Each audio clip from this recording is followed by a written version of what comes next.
with ultra runner Lucy Bartholomew. And when we were talking, Lucy was throwing around the idea of running the entire Larapinta Trail. What point did you decide that, yes, I am going to do the full thing? The more I spoke to the community, and I was like, I got to try. I got to start. If I don't make it, I don't make it. Like, that's not what it's about. Obviously, there's so much physical preparation that goes into this, Lucy, but what about the mental side of things? How do you keep yourself going? It comes down to being super stubborn, and you can ask my parents, my brothers, my friends. Of course, you're a world-famous athlete. You're still, what are you, 24, 25 at this point? 24, 25 next month. Okay, so you're almost 25, and you've been in the sport already for like a decade. Now, you became the World Ultra Junior Running Champion. Quite the title. I'm sure you've got that on a trophy somewhere. And being in this sport since I was 15, I don't think it matters how old I get. I will always be the young one. You're one of the fan favorites in the sport, but tell us where the humble beginnings of Lucy Bartholomew, the athlete and the ultra runner, came from, and what possessed you to tackle these distances at such a young age. Yeah, so it all started with my dad. My dad's been a huge part of my journey and still is. The marathon was always on the bucket list. Done 20 of them since. I broke my 3 hours. That's important to note. Sub 3. Well, she came to me when she was 15. She turned 15 when I turned 50. And did a couple of trail runs and loved the trail. Then Lucy said if she could come along, and that wasn't long before she was running side by side. All different shapes and sizes, getting it done. And then I saw the back of the pack, and I saw, people with like cake in one hand, a can of Coke in the other, trying to like balance a selfie. And I was like, this is a sport, this is unreal. I can eat and I can like walk, jog.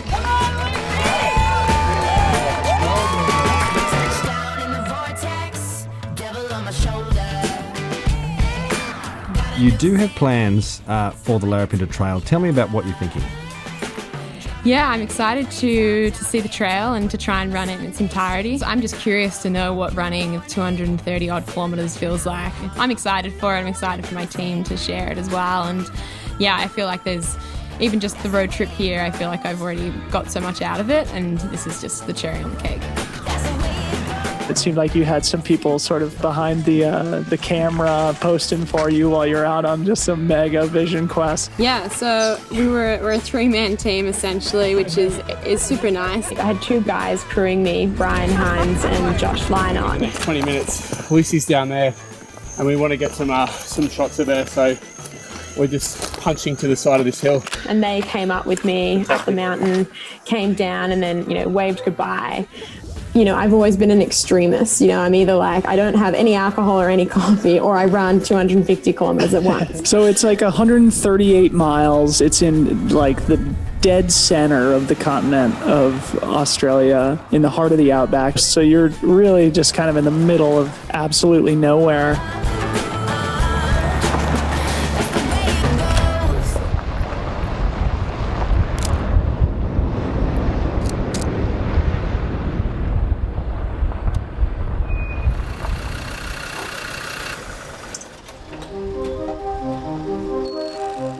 It's been a dream to do this trip for about 5 years now, but more of like a pipe dream. It was something that like one day I would do that. And then it was just kind of like circumstances just came about. I met Josh and Brian in the start of this year, and it was just kind of like, oh, I really want to do this and I really want to capture it, and these boys, they capture things, so it's perfect. I think it's, like circumstances happen and you find people who you just totally get along with, and you're like, I could spend, 10, 12 days, 2 weeks in the desert with these people.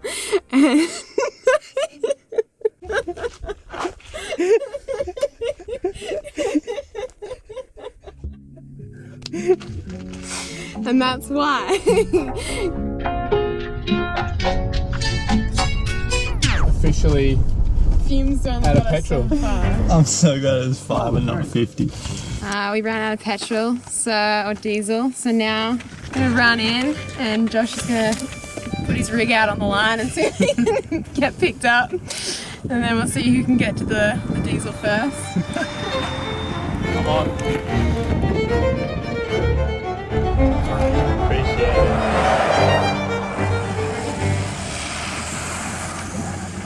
Mission success. Josh won. But I got it run, so I really win.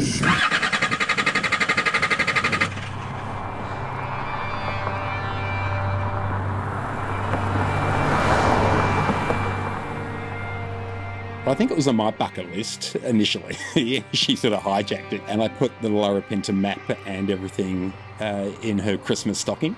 My first reaction when Lucy said that she wanted to run the Larapinta, I was like, are you nuts? I thought it's a massive run, but I was like, it's a great idea.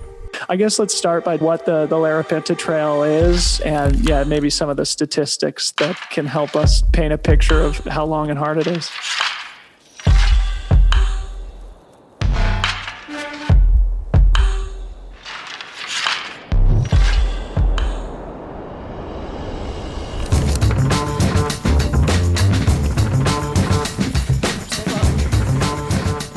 So the Larapinta Trail is 231 kilometre and it runs out of Alice Springs, which is like a small community in the middle of Australia, right in the heart centre.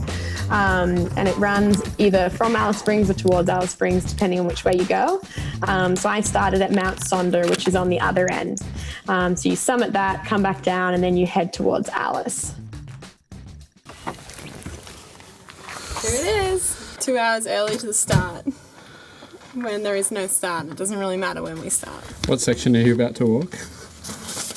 The whole thing. Ooh, Get to make our own start line. This is it.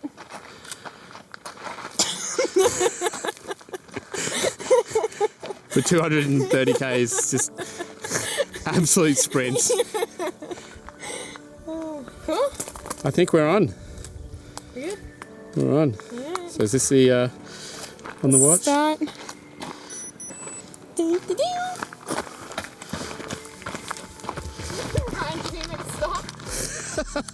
Oh man, I gotta run after her.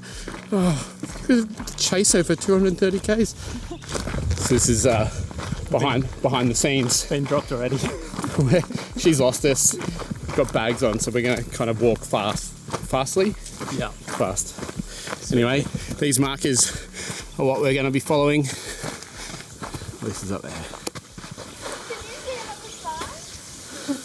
So you're about to go that way. You need to go that way. So we're going to start again. Yeah. It's 20 metres in. Hey, mate, get the start right. Set yourself up for success. That way. You get there. I think that, when you want to do something, you've got to prioritise it, and you've also got to seek out opportunities. We all are given 24 hours in a day, and so how we use that is up to us.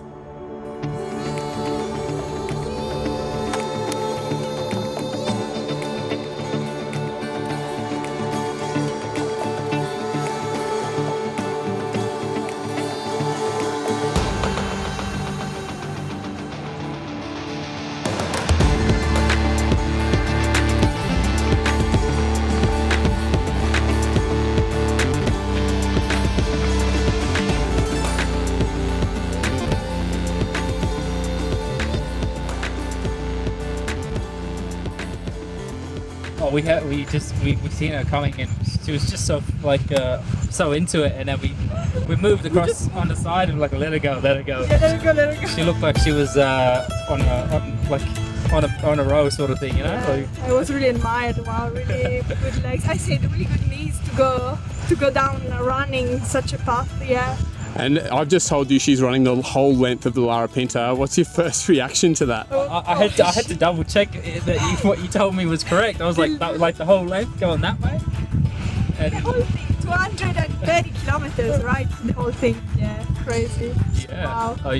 I can't wait to hear the end of this. She even had the strength to tell us, "Come on, guys, you don't have much left." Yeah, she even said, "Yeah, come on, you don't have much." Yeah. Highest point of the Larapinta, tick.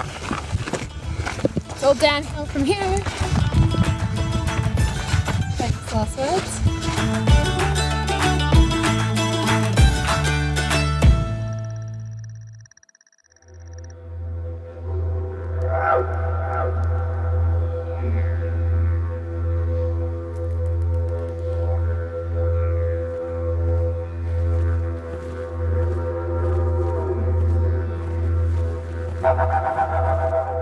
you're ready to jump into it? Let's do it. Let's do it. All right. Well, Lucy Bartholomew, lovely to see you here in the studio. And welcome. Good afternoon. Yeah, thanks for having me. First time in Alice Springs? First time in the Northern Territory, yeah. Fantastic. And is it what you expected as you drove in? Yeah, it's red and it's hot. And lots of flies. But yeah, it's beautiful. Looking a bit greener maybe than you thought it might? Yeah, from everyone, all the locals have told me that this is just the prime time to see it. So it's unreal to experience it in this lush way. Good stuff. Well, I know there's lots of people in the running community who are very excited that you're here. Lucy, welcome to Alice. Yeah! So cool. Also, part of your trip is you're filming documentary footage to go together to show off Australia, really, as a trail running and ultra running spot, because so much of the footage that those who are in the game see is all, Europe or the States. But Australia, this is about putting Australian running tracks on the map as well. Yeah, totally. So Solomon's my main sponsor, and they haven't got any films made on Australian soil, specifically not the Red Dirt. So I was just keen as an Australian athlete. It's kind of a chance to put Australia on the map, and I really wanted to do Alice Springs and the community here because I've not been here, but I've heard so many amazing things about how special it is to be out here and the people and the place and the history. And I thought, what better than to capture your first time to experience it. Lovely stuff.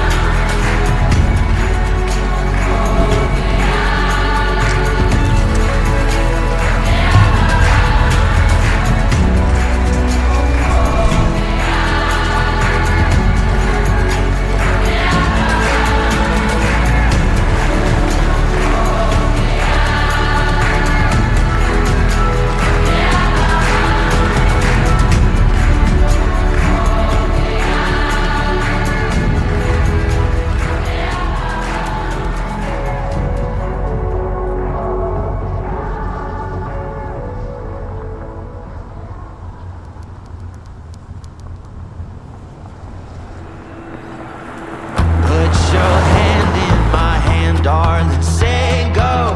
Keep your eyes on the horizon, stay gold. All I need are your eyes, you're my arrow. Now we're running into the wild. Oh, we're currently at Simpsons Gap and we're running to Wallaby Gap. This is the trail. So we're running at about 6 p.m. so we get a bit cooler temperatures, but like good to get to know what this kind of feels like. Just get to know the trail a little bit more. Brings it to a total of 20 Ks of wrecking.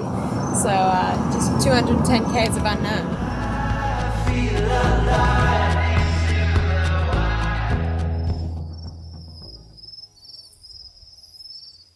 So just over an hour ago, the guys took off on a bit of a practice run for a bit of night nav and just to see how the track is kind of feeling and looking. And I can see some headlights in the distance. Here they are. A little later than we thought. I didn't have a head torch, so we used Josh's iPhone. I was running behind Josh, but I couldn't see because of his shadow. It's easy to get lost. Very easy to get lost. We got lost. How did you get yourself back on trail? Josh used a map.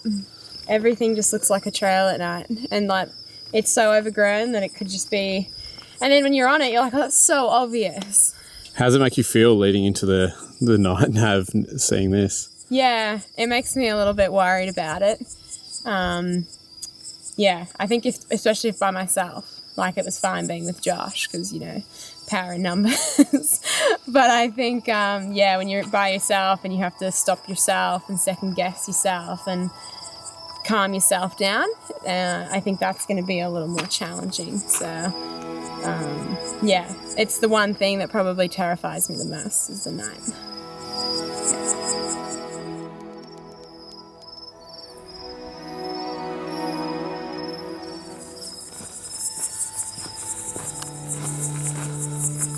Here she is. Hey, hey.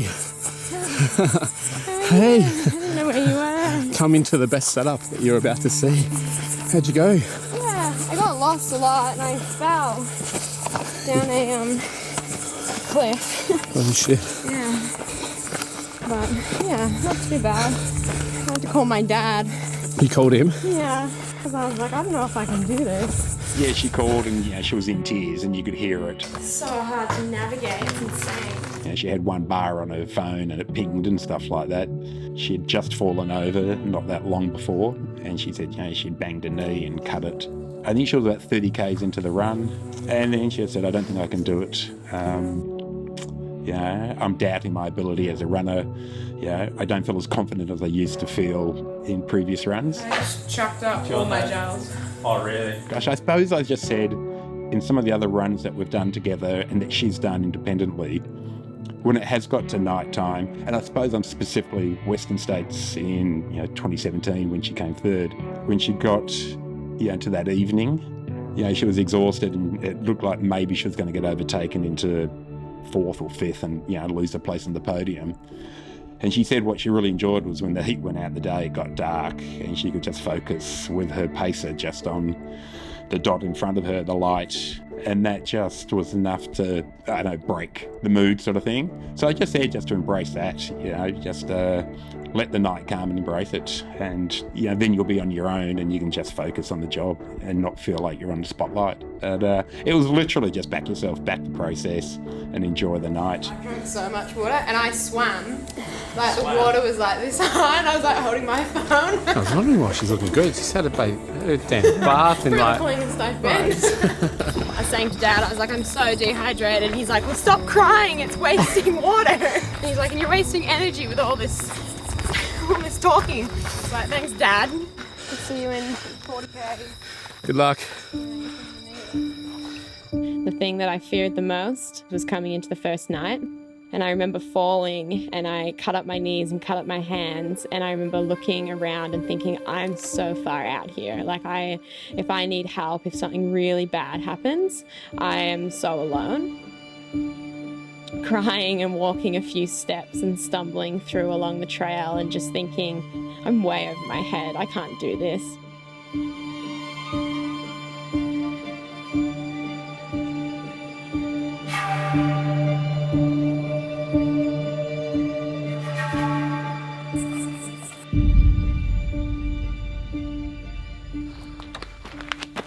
How did you go with your nerve? So bad. I was in this riverbed for like an hour. Just did not know where to go. And then I smashed my phone. And it still worked. Mentally, you've come... I'm done. You know how we were talking about hallucinations? Yeah. Are you seeing anything yet? What are you seeing? Well, I'm seeing skeletons. Really? Hanging in the trees. Oh. It's just nice just to have 14 Ks again. Brian, is it this way? I think even we're noticing how big of an effort it is to nerve. It's definitely like a different style of running. Really slowly. I've gotten to the point now when I see a marker, I give it a kiss. I feel like I'm orienteering. I thought that was like a huge sign. I don't even remember walking through a campsite. Well, this doesn't show the high route. So this is where we went right before. Yeah, so we keep going a little bit further. See ya. Good luck. Thank you. Take your time. Keep smiling.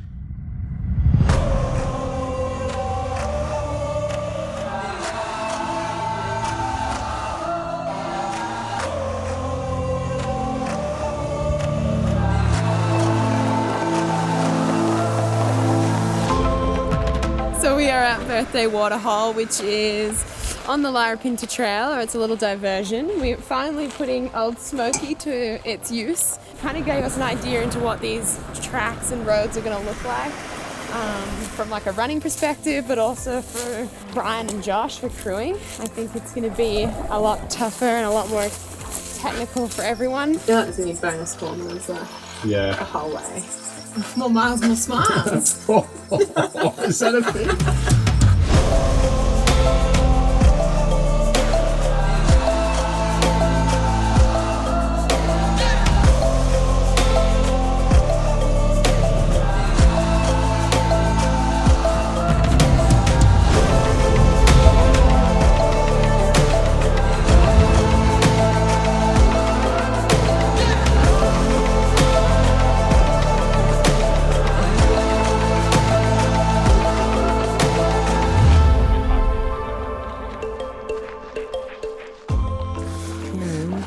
I need to take my shoes off.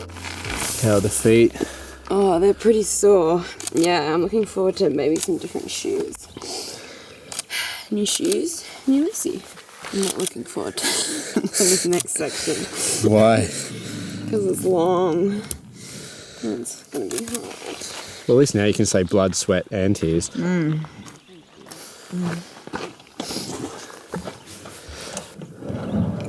Such a glamorous sport. Is there water in this section? I think from Hugh Gorge, you're just going to be dotting away along a whole river. Yeah, but this is all older river country. Yeah. You've got a number of watering holes to like swim through. Yeah. It's going to be so long. All right. Adios. Come for a little joggy run. We don't joggy run. We walk. Anyone that's going to take on this challenge, it's epic. What I think is really important about the Larapinta Trail is on paper, it's 231 k's. And for some people that's like a bit of a walk in the park or a simple kind of approach, but this trail is so relentless and so rugged that in reality it is way beyond what you see on paper. The relentless rocks under the feet, they don't realise that the mental capacity to focus 3 metres ahead of you every single step for 231 kilometres, if you don't do that, you're going to fall over. That next day, I got severely dehydrated. I misread the map and I was told like, oh, Lucy, you're going to go through this gorge. You're going to be swimming through water. And so I just, stupidly didn't take much water thinking I'll just be like swimming and drinking, like I'll be fine. Just trying to get signal. Josh is trying to get signal. We've hiked our way up Spencer Gorge up towards the Razorback Ridge where Lucy has been running well over 120 kilometres now, and this is probably one of the toughest sections that she's having to encounter. And so we've come up here probably about 6 k's from the bottom junction to hopefully meet her. We've got some extra water. We've tried calling her with a bit of reception. And the terrain is incredibly hot, incredibly steep. Very technical. Very, very technical stuff. I remember cresting this hill and looking out at this like plateau and looking for like that reflection or like glimmer of water. And I looked out and I was like, there is nothing out there. Yeah. And so I dropped down into it and, the midday heat was starting and yeah, I just kind of was looking for like any puddle. It could have been of like cow piss and I would have been like, oh, thank God, like let me use this, And so I went like 7 hours without any water. When I met Josh and Brian, finally, I was like trying to communicate, like I need water and I haven't peed in so long. And, things started to kind of unravel from there because once you go dehydrated, you don't come back.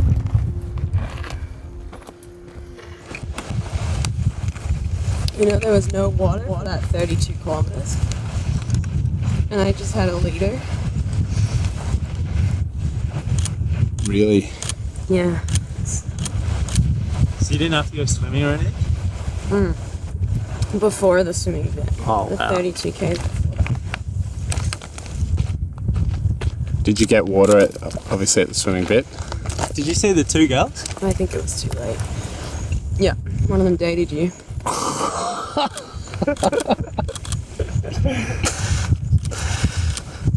She said it very proudly. Of course she did. Well, You knew it. it was 10 years ago. Was it? Maybe 9.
probably my own fault this happened. What happened? I ran into like super dehydration. I think if I'd been smart to take more bottles and some sunglasses, and like, 42K is no joke. Just like getting yourself out of the hole now.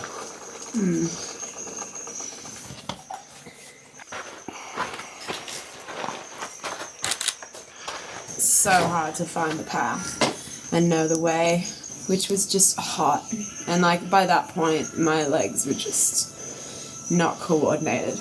I was like walking off the edge. So I was kind of just holding on and just waiting to get reception so I could tell my dad and you guys. Yeah. Did Dad give you any words? Nah, not really. He just kind of said, keep it up. And then he's like, are you going to continue or not? But I will continue. Perfect. Do you ever feel like, second guess the direction that you've taken? Yeah, probably in the last 2 years when my racing and my running hasn't felt as good and hasn't been as easy, I definitely there's been moments where I'm like, is this like standard? We just do some laps? I accidentally took 20 metres the wrong way. Man, I just want to why can't I just go to university, get a job and just do the cookie cutter thing, what everyone else is doing. And I can, I'm still young enough that, I was pretty close to kind of just being like, you know what, I'm quitting Instagram, I'm getting off this, I'm hanging up the shoes, I've done my dash, it was great. 10 years in the sport is phenomenal and I've had an amazing time.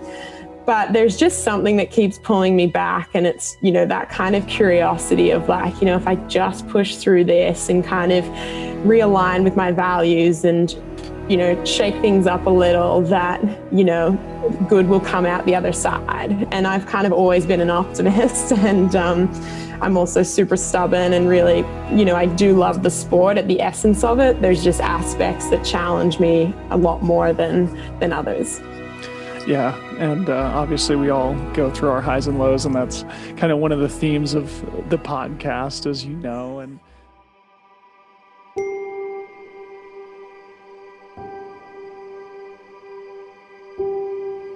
you're going to join Lucy on the run? Going to join Lucy for the overnight leg, or the next leg, which will get us through to sunrise, but that's 38 kilometres. I think she's having a tough time with Nav at the moment. It's her second night, so it could be a lot going on. So I'm going to give her some company, hopefully boost her morale. That's our game plan all day. Keep the morale high and see if we can get her going. I lost the track. I think I just saw a Zach message. And my phone pinged, and it was the guy who was following my spot tracker, and it was a message to my crew, and I was CC'd into it, and it was kind of like, Lucy is so far off track that she's on a super gnarly bit of the mountain. I'm moments from calling a helicopter because, it's super sketchy, rocks fall all the time, and she's going to be super scratched up, and, I think I'm so tired that I can't place a track. I think my brain's now fried. I totally lost the path and thought that I was, I was down climbing with rocks falling out from underneath me in the middle of the night by myself. I really had a panic attack. I was just felt super alone.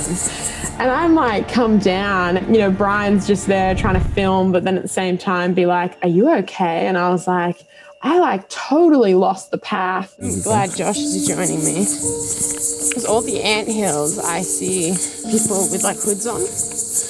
And then I got to the top and there was these people camping. And I just thought I was hallucinating it. And then he was got out and shook my hand. And I was freaked out by it.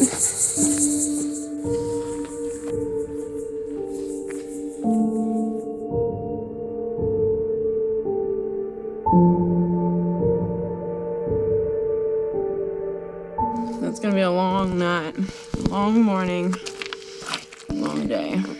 Comments on the trail? It's bullshit. It's not a trail. I don't really feel like a trail. It's not a trail. It's empty waterfalls. It's a lot of bush bashing. That's all you got for me, Brian.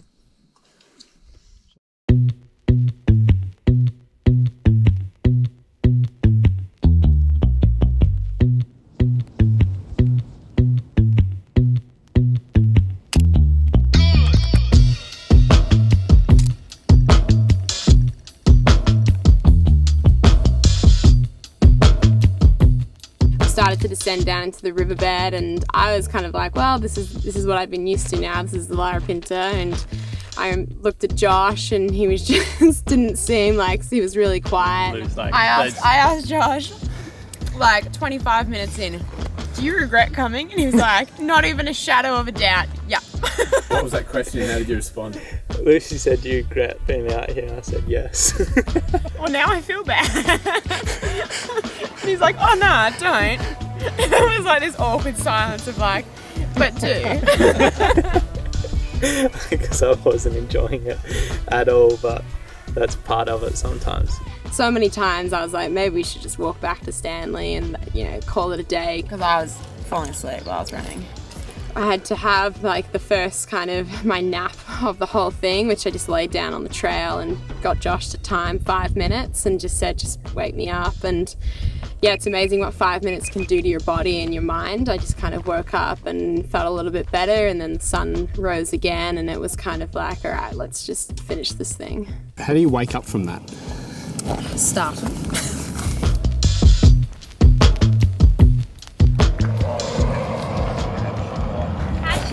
So the Solomon vehicle's being like tracked around town. Oh yeah, there's photos going around. Here it is. Lucy she reached out to the community, the running community in Alice Springs, just via an Instagram post, and there was this massive like buzz. Did you hear Lucy's coming? Did you hear Lucy wants to come? And it was like the phone just didn't say ping, ping, ping, ping. It's like, whoa, we probably need to capture all this energy and put it into a response somehow. And everyone's just so excited, and then to have Lucy come and do this is just, yeah, fantastic. It's really inspiring. It's really inspiring. This is the thing about 230 kilometres, is that you gotta like do things to help your future self. Any more hallucinations out there? Oh, man, yes. I was seeing writing on all the stairs, all the rocks. Then I thought Josh was carrying a tennis racket for 5 kilometres. I was like, things just moved. Rocks were people. What else is there? Well, if anyone wants to join for the last bit, you're more than welcome to come run from I'll put that out there Wallaby? because there are certainly some that want to know if that's appropriate. Right. And I'm sure If they want to carry me, they can. Carry us? Yeah. You're going to join Luce on the run? Yeah. Well, why not? How do you feel knowing that a few more fresh faces are going to join you? I'm so excited. I'm so sick of Brian and Josh. People can lift each other up in so many different ways. I don't think you necessarily have to be there to hold their hand. I think that you can do it.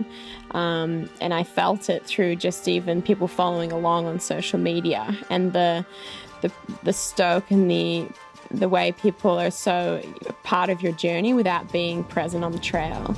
I think it's the way Brian and Josh crewed and put on so many hats throughout the whole 50 so hours we were out there. That's one way to support, and so key and so important.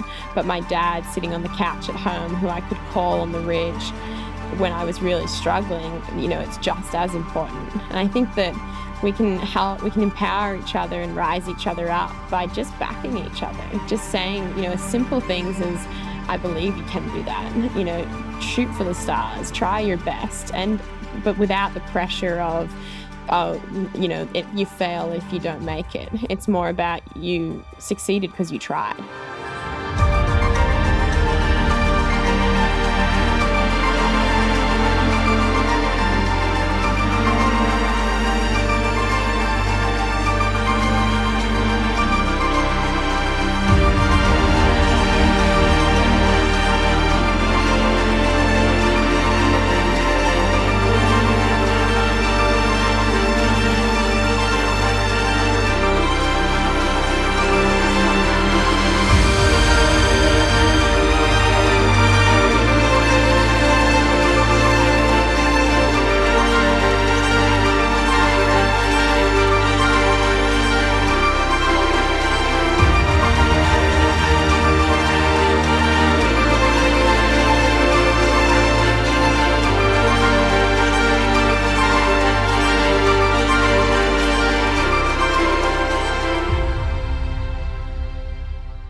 think one of the things I really picked up on being behind the scenes and even waiting, you know, at like a rest stop for Lucy to come in is I might be sitting there for like 3 hours, and there was local community around Alice Springs, especially like running community, had been following and spotting this car around town, you know, saying where we were at, but they would go out of their way to like come and chat to you, find out where Lucy is, and really, you know, just want to support in any way they could. Seeing that community come in around one person doing something pretty incredible, I think that was pretty special. Yeah, the community here just loves to hear about other people's experience and what they thought of their backyard trails. Well, when we rocked up, she just kind of like reached out and gave us a huge hug. And they were all like, wow, you're in far better spirits than we thought you'd be, because I was, you know, probably like 10 hours slower than I thought I was going to be. And I was like, no, I'm stoked because I'm here. Like I'm alive and I did it. How's having the supporters all kind of come out? Yeah, super nice. Especially like... I feel bad because they're just like walking with me. I did get you running with the drone just... Dude, I was like, guys, we're running for the drone and then we'll stop. Got it. Great team. See you in 8Ks. Tell me about your old man. Did it feel at the time when you guys did this 100K together and where there was some blowback from observers questioning whether he was a good father or not, did it feel like you guys were sort of like rebels or like you were breaking some secret rule or sort of transcending some paradigm in the sport? I think it really bonded us together because at any point he could have said, just wait till you're 18 and just make life really easy for everyone. But instead, you know, I remember him standing on the start line of that race and being like, Lucy, you know, there are lots of people out there that want to pull you out because they want to be right. And what you've got to do is you've got to smile the whole way, even when it sucks, because you need to give that as like a middle finger to them all and be like, I love what I'm doing and I'm doing it because I love being with my dad, I love myself, I love nature, and it's not about being the first or becoming something. It's just about being who you are. You have to kind of just ride out things and, you know, things work out in the end. And if they haven't worked out, it's not the end. And I kind of just realized the power of, you know, positive self-talk, having good people around you and taking one step at a time and just focusing on making that count. And kind of wanting to take that forward in whatever I decide to do. It never is the race, you know, because generally when you're running, you're looking 10 feet in front of your feet so you don't trip over and you don't look around. So when the race is over, I wouldn't say anti-climax, but it's always the journey, that gets you to that point. And it's the training runs you do, the people you've met along the way, and the community. And I think that the community that came out at the very end for the last sort of 20Ks and even the last 5Ks. Oh, you're fast! Yeah, that was like the big warm hug at the end of it.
How are you feeling? I don't need a next. I got now. I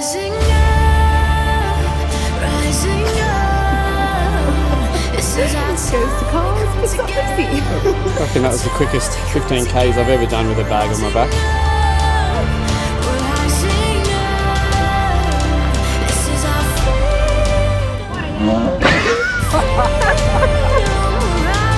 Just what a badass, hard thing to successfully navigate. You can go fast alone or you can go far together, and I'm definitely leaning towards going far with people. We're taking back our better days. Temperature rising, this is our time. Marching united, we'll win the fight. We're rising up, rising up. This is our time, we come together. Time we come together, rising up. We're rising up. This is our freedom, freedom, rising G'day, mate.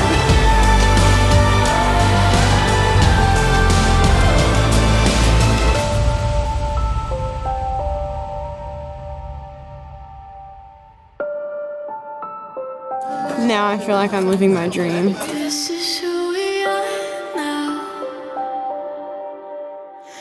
This is who we